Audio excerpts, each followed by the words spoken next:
Petrol diesel ధరలు అమాంతం పెరిగాయి. ఒకవైపు బంగారం రేట్లు పెరిగాయని చెప్పేసి మనం మాట్లాడుకుంటున్న సమయంలోనే మరొక వైపు పెట్రోల్ డీజిల్ ధరలు మోడీ తన పర్యటన తర్వాత, తెలంగాణ పర్యటన తర్వాత ఏ మాటలు అయితే చెప్పారో దానికి అనుగుణంగానే ఇప్పుడు ధరల పెరుగుదల మనకు కనిపిస్తుంది. మనం చూస్తున్నాము పెట్రోల్ బంకులో చాలామంది కూడా అంటే దాదాపు పెట్రోల్కు ₹3 పైన, అదేవిధంగా డీజిల్ కూడా ₹3 పైన పెరగడంతో కస్టమర్స్ అయితే ఖచ్చితంగా అసంతృప్తి వ్యక్తం చేస్తున్నారు. ఎందుకంటే భారీ మొత్తంలో పెరగడంతో పెద్ద టూర్స్కి వెళ్ళాల్సిన వాళ్ళు, అదేవిధంగా వెహికల్స్లో పెద్ద మొత్తంలో కొట్టించుకోవాల్సిన వాళ్ళంతా కూడా చాలా ఇబ్బంది పడే పరిస్థితులు అయితే మనకు ఇక్కడ కనిపిస్తున్నాయి. ఈ నేపథ్యంలో ఒక్కసారి మనం ఇక్కడ కస్టమర్స్ ఉన్నారు, వారితో మాట్లాడదాం. అలా చెప్పండి, ఒక్కసారి పెరిగింది రేట్లో ₹3 పెరిగింది అంటున్నారు, ఎట్లా ఉంది?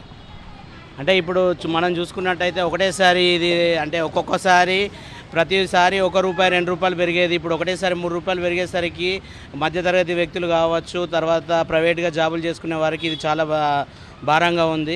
ఒక్కసారి కాకుండా దీన్ని పెంచడం అనేది మనకు ఏదైతే ద్రవ్యోల్బణము ఆ రేట్ల ప్రకారం చూసుకుంటే మన గవర్నమెంట్ ఎక్కడైతే ఇంధనం కొరత ఉందో ఓకే దాన్ని అగ్రీ చేయొచ్చు. కాకపోతే ఒకటేసారి భారం అనేది సామాన్యులకు కొంచెం ఇబ్బందికరంగా ఉంది. కొంచెం గవర్నమెంట్ ఏదైనా నిర్ణయం తీసుకునే ముందు దీన్ని అనౌన్స్ చేసి ప్రజలకు అవేర్నెస్ తీసుకొచ్చిన తర్వాత దీన్ని పెంచితే బాగుంటుందని మా ఉద్దేశం. ఇది ముఖ్యంగా ఇక్కడ కస్టమర్స్ చెప్తున్నారు. అంటే దాదాపు పెద్ద మొత్తంలో పెంచేసరికి కొద్దిగా ఇబ్బంది పడుతున్నారు. అలా ఒక్కసారి ₹3-4 పెరిగితే ఎట్లా అనిపిస్తుంది? అంతే ఇబ్బంది కదా.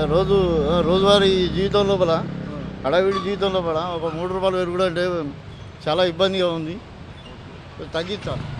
ఇది ముఖ్యంగా ఇక్కడ కస్టమర్స్ చెప్తున్న విషయం మనం చూసాము. అయితే ఒక్కసారి అమాంతం రేట్లు పెంచడాన్ని వీళ్ళంతా కూడా తప్పుపడుతున్నారు. దీనికి ముందు ఒక ప్రకటన లేకపోవడం అనేది మాత్రం ఖచ్చితంగా ఇంకా వాళ్ళు ఆగ్రహం వ్యక్తం చేసిన పరిస్థితి అయితే మనకు కనిపిస్తుంది. సామాన్యుడు తట్టుకోలేని స్థితిలో ఈ విధంగా రేట్లు పెంచడాన్ని వాళ్ళు తప్పుపడుతున్న పరిస్థితులను మనం చూసాము. అయితే మరొక వైపు మనం చూస్తే ఇటు పెట్రోలు డీజిల్తో పాటు అటు బంగారం ధరలు కూడా మోడీ వచ్చి తెలంగాణ ప్రజలకే కాకుండా యావత్ దేశానికి ఒక స్పష్టమైన ప్రకటనను ఇవ్వడంతో పాటుగా ఇప్పుడు ధరల పెరుగుదలతోనే ఒక షాక్ ఇచ్చారని కూడా చెప్పుకోవచ్చు.